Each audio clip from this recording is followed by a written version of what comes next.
英語聞き流しリスニング、英語テキストと MP3 音声ダウンロードは、ホームページからご利用いただけます。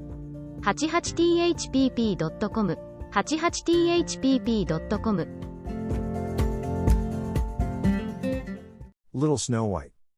Once upon a time in the middle of winter, when the flakes of snow were falling like feathers from the sky, a queen sat at a window sewing, and the frame of the window was made of black ebony. And whilst she was sewing and looking out of the window at the snow, she pricked her finger with the needle, and 3 drops of blood fell upon the snow. And the red looked pretty upon the white snow, and she thought to herself, would that I had a child as white as snow, as red as blood, and as black as the wood of the window frame. Soon after that she had a little daughter, who was as white as snow, and as red as blood, and her hair was as black as ebony, and she was therefore called Little Snow White. And when the child was born, the queen died. After a year had passed, the king took to himself another wife. She was a beautiful woman, but proud and haughty, and she could not bear that anyone else should surpass her in beauty. She had a wonderful looking-glass, and when she stood in front of it and looked at herself in it, and said, Looking-glass, on the wall, who in this land is the fairest of all? The looking-glass answered, Thou, O queen, art the fairest of all. Then she was satisfied, for she knew that the looking-glass spoke the truth. But Snow White was growing up, and grew more and more beautiful, and when she was 7 years old she was as beautiful as the day, and more beautiful than the queen herself. And once when the queen asked her looking-glass, Looking-glass, on the wall, who in this land is the fairest of all? It answered, Thou art fairer than all who are here, Lady Queen. But more beautiful still is Snow White, as I ween. Then the queen was shocked, and turned yellow and green with envy. From that hour, whenever she looked at Snow White, her heart heaved in her breast, she hated the girl so much. And envy and pride grew higher and higher in her heart like a weed, so that she had no peace day or night.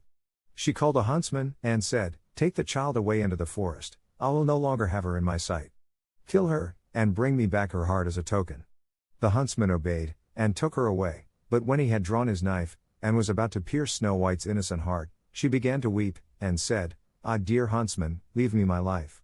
I will run away into the wild forest, and never come home again.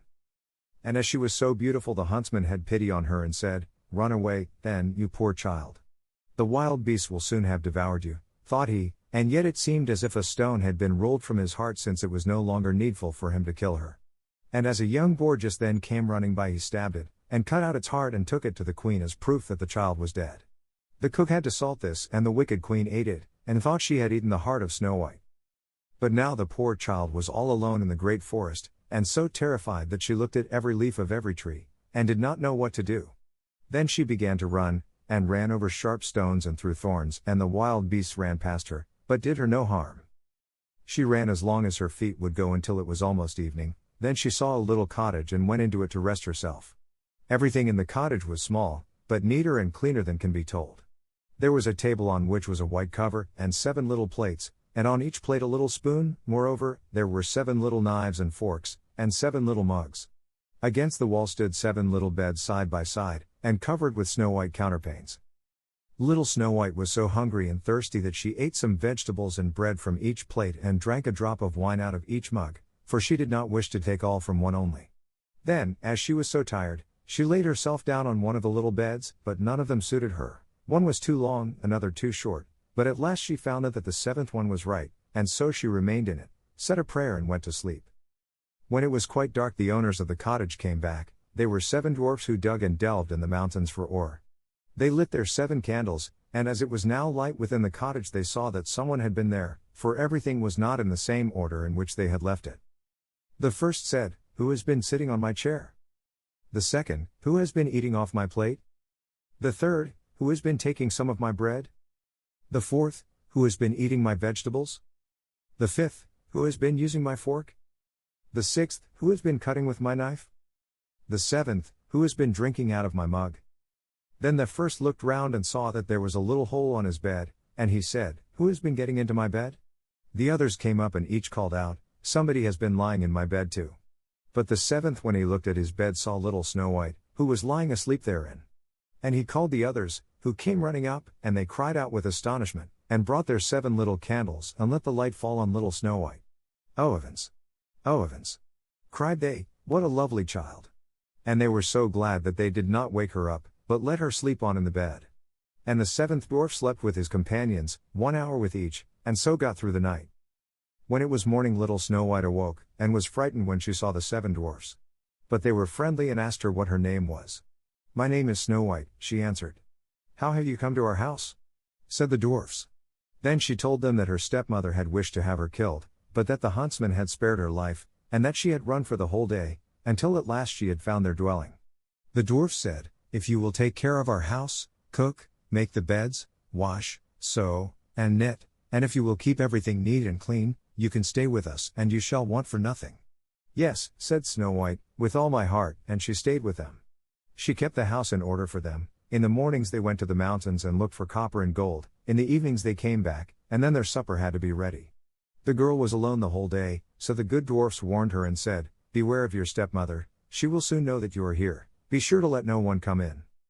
But the queen, believing that she had eaten Snow White's heart, could not but think that she was again the first and most beautiful of all, and she went to her looking glass and said, looking glass, on the wall, who in this land is the fairest of all?" And the glass answered, "O Queen, thou art fairest of all I see. But over the hills, where the 7 dwarfs dwell, Snow White is still alive and well. And none is so fair as she." Then she was astounded, for she knew that the looking glass never spoke falsely, and she knew that the huntsman had betrayed her, and that little Snow White was still alive. And so she thought and thought again how she might kill her, for so long as she was not the fairest in the whole land, envy let her have no rest. And when she had at last thought of something to do, she painted her face, and dressed herself like an old peddler woman, and no one could have known her. In this disguise she went over the 7 mountains to the 7 dwarfs, and knocked at the door and cried, "Pretty things to sell, very cheap, very cheap." Little Snow White looked out of the window and called out, "Good day, my good woman, what have you to sell?" "Good things, pretty things," she answered, "stay laces of all colors," and she pulled out one which was woven of bright-colored silk. "I may let the worthy old woman in," thought Snow White, and she unbolted the door and bought the pretty laces. "Child," said the old woman, "what a fright you look, come, I will lace you properly for once." Snow White had no suspicion, but stood before her, and let herself be laced with the new laces. But the old woman laced so quickly and so tightly that Snow White lost her breath and fell down as if dead. "Now I am the most beautiful," said the queen to herself, and ran away. Not long afterwards, in the evening, the 7 dwarfs came home, but how shocked they were when they saw their dear little Snow White lying on the ground, and that she neither stirred nor moved, and seemed to be dead. They lifted her up, and, as they saw that she was laced too tightly, they cut the laces, then she began to breathe a little, and after a while came to life again. When the dwarfs heard what had happened they said, "The old peddler woman was no one else than the wicked queen, take care and let no one come in when we are not with you." But the wicked woman when she had reached home went in front of the glass and asked, looking glass, on the wall, who in this land is the fairest of all?" And it answered as before, "O Queen, thou art fairest of all I see. But over the hills, where the 7 dwarfs dwell, Snow White is still alive and well. And none is so fair as she." When she heard that, all her blood rushed to her heart with fear, for she saw plainly that little Snow White was again alive. "But now," she said, "I will think of something that shall put an end to you," and by the help of witchcraft, which she understood, she made a poisonous comb. Then she disguised herself and took the shape of another old woman. So she went over the 7 mountains to the 7 dwarfs, knocked at the door, and cried, "Good things to sell, cheap, cheap." Little Snow White looked out and said, "Go away, I cannot let anyone come in." "I suppose you can look," said the old woman, and pulled the poisonous comb out and held it up. It pleased the girl so well that she let herself be beguiled, and opened the door. When they had made a bargain the old woman said, "Now I will comb you properly for once." Poor little Snow White had no suspicion, and let the old woman do as she pleased, but hardly had she put the comb in her hair than the poison in it took effect, and the girl fell down senseless. "You paragon of beauty," said the wicked woman, "you are done for now," and she went away. But fortunately it was almost evening, when the 7 dwarfs came home. When they saw Snow White lying as if dead upon the ground they at once suspected the stepmother, and they looked and found the poison comb. Scarcely had they taken it out when Snow White came to herself, and told them what had happened. Then they warned her once more to be upon her guard and to open the door to no one. The queen, at home, went in front of the glass and said, looking glass, on the wall, who in this land is the fairest of all?" Then it answered as before, O Queen, thou art fairest of all I see. But over the hills, where the 7 dwarfs dwell, Snow White is still alive and well, and none is so fair as she. When she heard the glass speak thus, she trembled and shook with rage. Snow White shall die, she cried, even if it costs me my life. Thereupon she went into a quite secret, lonely room, where no one ever came, and there she made a very poisonous apple. Outside it looked pretty, white with a red cheek, so that everyone who saw it longed for it, but whoever ate a piece of it must surely die. When the apple was ready, she painted her face, and dressed herself up as a countrywoman, and so she went over the 7 mountains to the 7 dwarfs. She knocked at the door. Snow White put her head out of the window and said, I cannot let anyone in, the 7 dwarfs have forbidden me. It is all the same to me, answered the woman, I shall soon get rid of my apples. There, I will give you one. No, said Snow White, I dare not take anything. Are you afraid of poison? Said the old woman, look, I will cut the apple in 2 pieces, you eat the red cheek, and I will eat the white. The apple was so cunningly made that only the red cheek was poison. Snow White longed for the fine apple, and when she saw that the woman ate part of it, she could resist no longer, and stretched out her hand and took the poisonous half. But hardly had she a bit of it in her mouth than she fell down dead. Then the queen looked at her with a dreadful look, and laughed aloud and said, White as snow, red as blood, black as ebony wood. This time the dwarfs cannot wake you up again. And when she asked of the looking-glass at home, Looking-glass, on the wall, who in this land is the fairest of all? It answered at last, O Queen, in this land thou art fairest of all. Then her envious heart had rest, so far as an envious heart can have rest. The dwarfs, when they came home in the evening, found Snow White lying upon the ground. She breathed no longer and was dead. They lifted her up, looked to see whether they could find anything poisonous, unlaced her, combed her hair, washed her with water and wine, but it was all of no use, the poor child was dead, and remained dead.